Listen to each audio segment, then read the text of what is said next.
Well, I'm really excited about this one. I was reading my Bible yesterday, and I came across the story of John the Baptist being beheaded. And what caught my attention was the fact that Herod made a vow. And I thought, oh, why didn't I didn't include that vow in my book, Human Promises in God's World. So I edited the book today, and I added this chapter, and I call it, I'll Chop Your Head Off. So I'm going to read some of it to you. Here is a very disreputable human promise that unfortunately was fulfilled.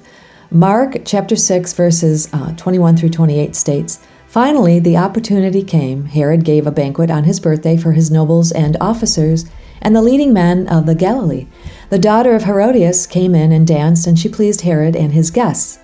The king said to the girl, 'Ask me for whatever you want. I will give it to you.' And he made a vow to her. 'Whatever you ask me, I will give you, up to half of my kingdom.' So she went out and said to her mother, 'What shall I ask for?' And she said, 'The head of Jonathan the Immerser.'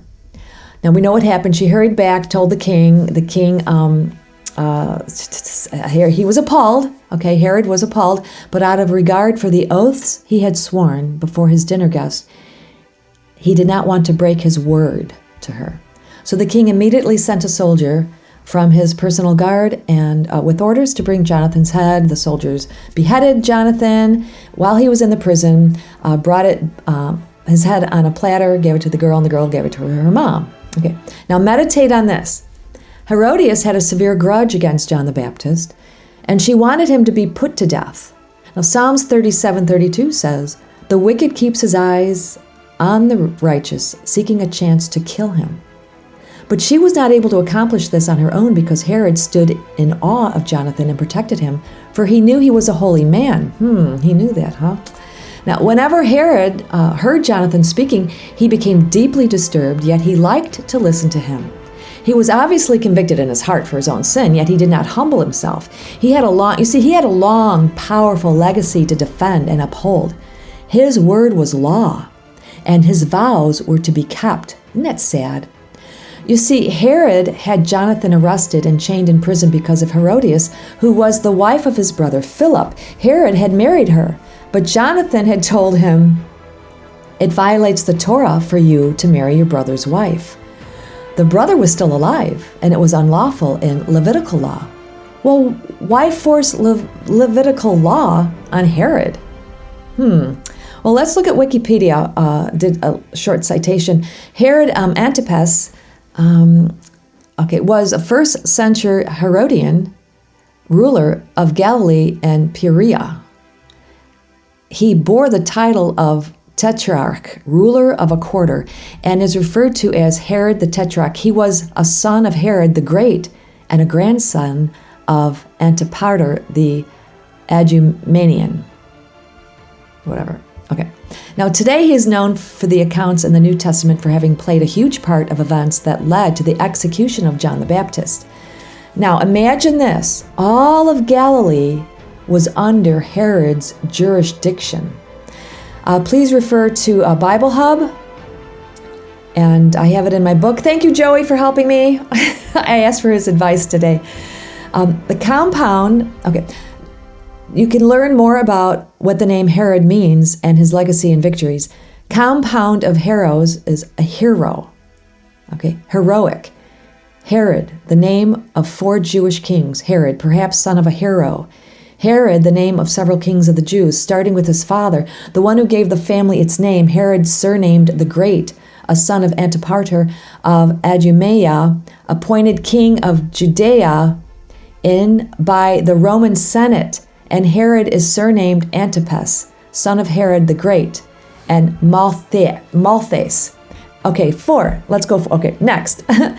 God's laws, obviously, they're for all.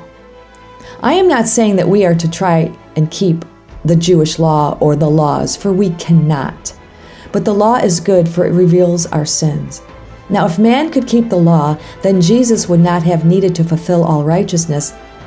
Keep the law perfectly, die on the rugged cross as the sacrificial Lamb of God, and be raised from the dead so that we may be born again. Let's go back. Psalms 37:32. The wicked keeps his eye on the righteous, seeking a chance to kill him. Now be careful. Are you holding any grudges? You're going to have somebody else do your dirty work? Or is there someone in your life who has a grudge against another, and of which they will use your authority to carry out their wicked systematic plan? Is our human government ultimate authority? Our status in life? Our titles and positions in families, communities, or in our churches greater than God's holy word, His laws, His mandates, or His commands? Now this prophet Jonathan the Immerser, whom Jesus refers to in Matthew 11, verse 9, yes, and I tell you, he's much more than a prophet. Verse 11, yes, I tell you that among those born of women, there has not arisen anyone greater than Jonathan the Immerser. Yet the one who is the least in the kingdom of heaven is greater than he. Psalms 37:32. The wicked keeps his eye on the righteous, seeking a chance to kill him. Be careful. And while I was editing the book, I remembered a long time ago I wrote a song about John the Baptist, and I'm going to share it with you.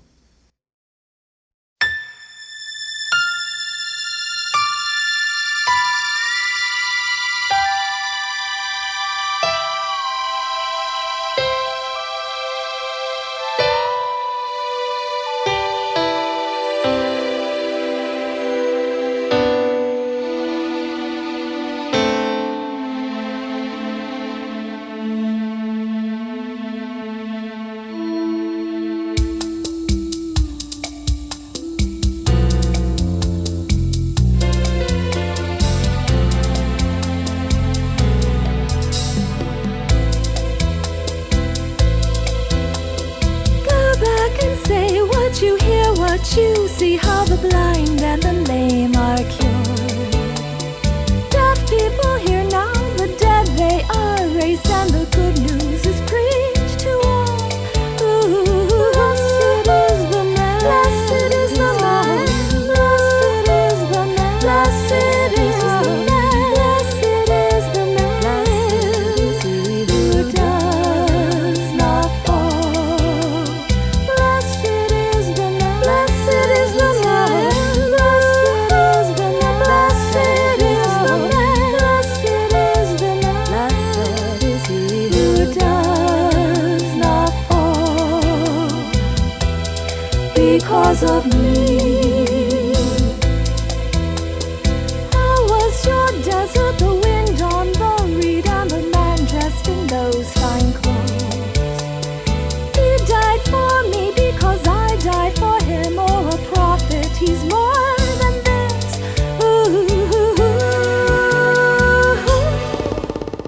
Telling you the truth, he died for me. Telling you the truth, I died for him.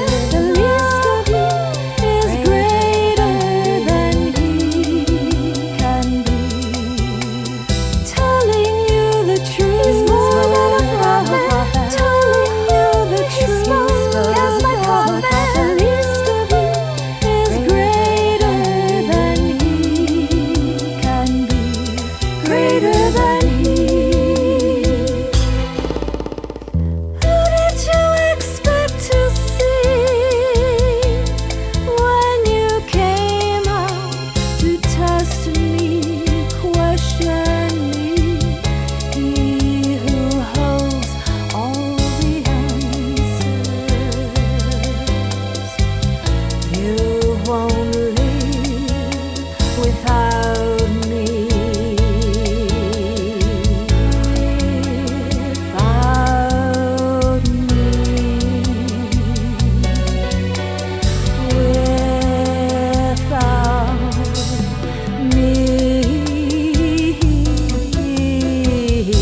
I am said wisdom is proved only by what you do. We won't dance to your silly flute. The devil wants you to dance with him.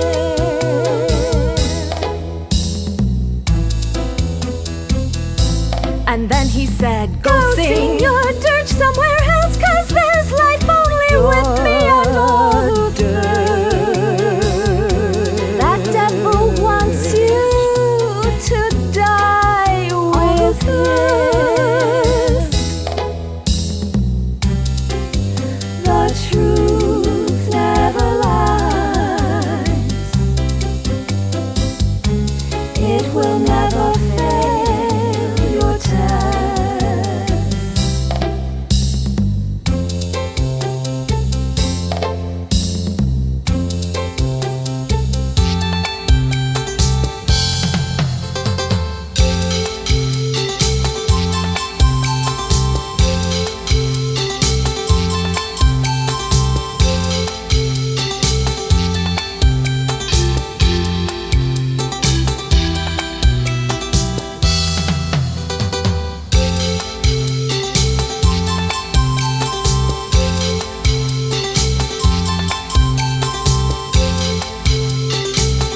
when you came out to test me, to try me.